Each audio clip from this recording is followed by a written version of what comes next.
It's not a game, it's a rich thing.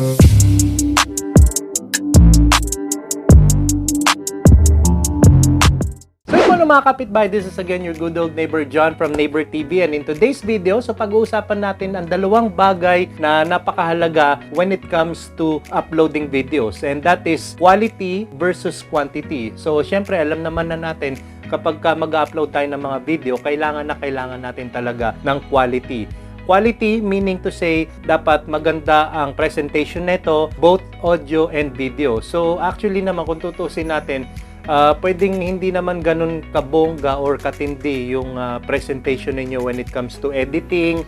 Basta ang mahalaga dito is kung ano yung mensahe na pinaparating nyo sa inyong viewers, dapat maintindihan nila. At syempre, dapat klarong-klaro pati audio. Now, on the other hand, hindi naman natin dapat isawalang bahala yung tinatawag natin na quantity, dahil dito mami-measure up na natin kung gaano na kalayo ang narating natin when it comes to uploading videos. Halimbawa, kapag nag-upload na kayo ng first video ninyo at talaga namang na-attract ang inyong mga manonood, syempre pagpaplanuhan nyo na yung susunod nyong video, and then yung susunod uli hanggang sa maging consistent na kayo, para naman na in the long run, ang mga viewers ninyo is maraming choices na mapapanood sa inyong channel. Kasi hindi naman pwede na halimbawa isa lang or dalawang video lang ang nakita nila sa channel mo, maboboard ang mga viewers niyan. Syempre habang tumatagal, dumadami na rin dapat ang mga videos na ina-upload natin sa ating mga channel, para naman maraming mapagpilian yung ating mga viewers sa mga topic na tinatalakay natin. Nice! So ngayon, di-differentiate natin kung alin ba talaga sa dalawa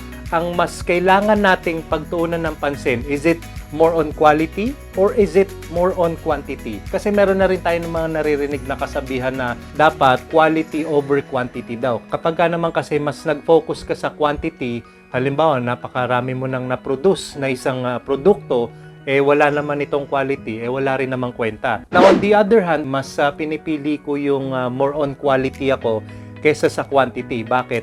I have an ample time na makapag-isip, makapag-research ng mga susunod kong topic para naman mas malinaw at mas magiging entertaining ito sa mga manonood. So habang tumatagal, dapat mas nag-e-enhance yung video mo, and that comes the quality side of uploading the videos. Now, para sa akin kasi hindi ako conforme dun sa sinasabi nilang quantity, yung upload ka lang ng upload dahil magkakaroon naman ng traffic to kay YouTube at kalaunan mapapansin din ng mga viewers. Para sa akin kasi hindi ako masyado naniniwala dun, kasi nga dumadami nga yung pag-upload mo ng video. Nagkakaroon nga to ng somehow traffic sa YouTube platform. Pero kung halimbawa tiningnan naman nila yung bawat video na ina-upload mo, hindi naman ganun kaganda. Yung tipong meron ka lang ma-upload, hindi naman maganda yon. Pero mas maganda sana kung halimbawa pinagsabay mo yung quality at saka quantity. Aba, kakaiba yon. So, ibig sabihin nito, kada araw na nagbablog ka, kung halimbawa daily vlogs nga ang ginagawa mo, talagang maganda yung pagkaka-edit mo, talagang super okay yung video as well as the audio. Katulad nung si Casey Neistat, kasi siya yung tipong vlogger na nagre-review ng technology, mga products na lumalabas ngayon, and at the same time, dinadagdag niya dito sa vlog na ito yung personal vlog niya, so kung paano niya ginagamit yung mga produkto na yon in his own perspective.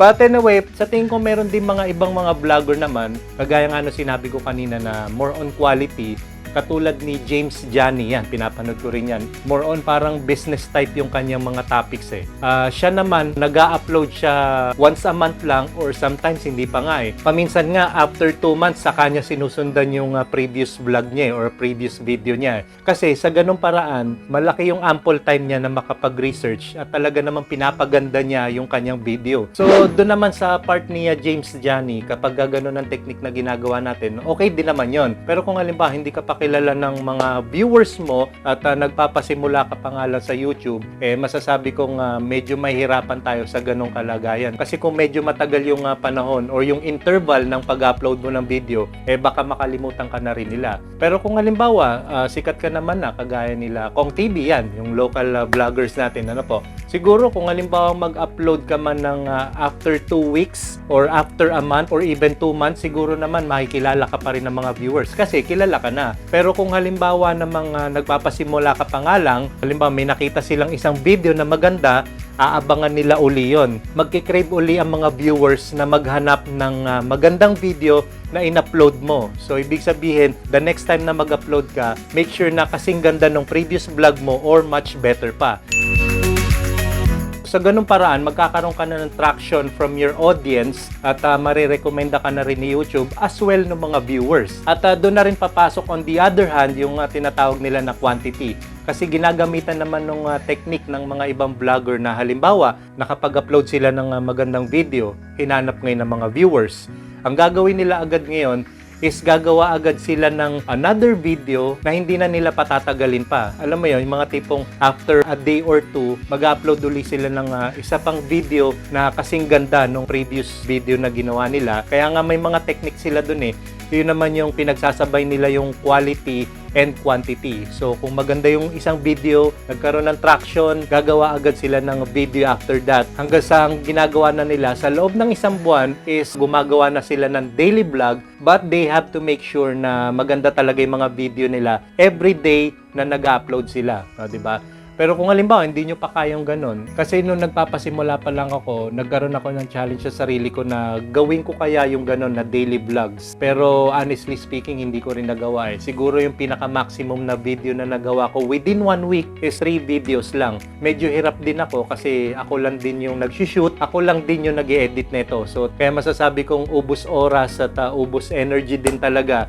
At paminsan puyat ka pa kapag gusto mong tapusin agad yung video na ginagawa mo. Ngayon, mga kaibigan at mga kapitbahay, so it's up to you na rin kung paano nyo didiskartehan na gawing maganda yung inyong video. Yun nga, i-focus nyo muna yung inyong video sa quality side neto, and then kung paano naman ninyo gagawa ng paraan na makapag-produce ng maraming video, which is the quantity side, para kahit papano maraming choices ang ating mga manonood. Kasi ganun yun mga kapitbahay, kapag halimbawang let's say for example sa food, kapag ka natikman ng mga parokyano mo yung food ninyo, hahanap-hanapin yan eh. Siyempre, kailangan ikaw mag-isip ka ng paraan paano ito ma-mass produce. And then later on, paano pa ito ma-enhance para mas marami pang mga customer na may invite ka para kumain sa inyong restaurant. So, ganun lang din naman yun eh. So, YouTube is a business. Kung magaling kang dumiskarte kung paano ka gumawa ng video, magagawan mo ng paraan kung paano mo mapagsasabay ang quality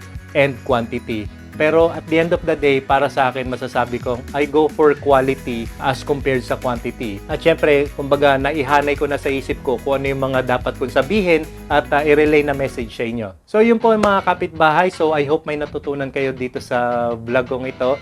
At kung hindi pa kayo nakasubscribe sa aming channel, don't forget to subscribe Neighbor TV at i-hit nyo na rin ang notification bell para updated kayo palagi sa aming susunod na vlogs. So, till next time mga kapitbahay, maraming salamat at God bless.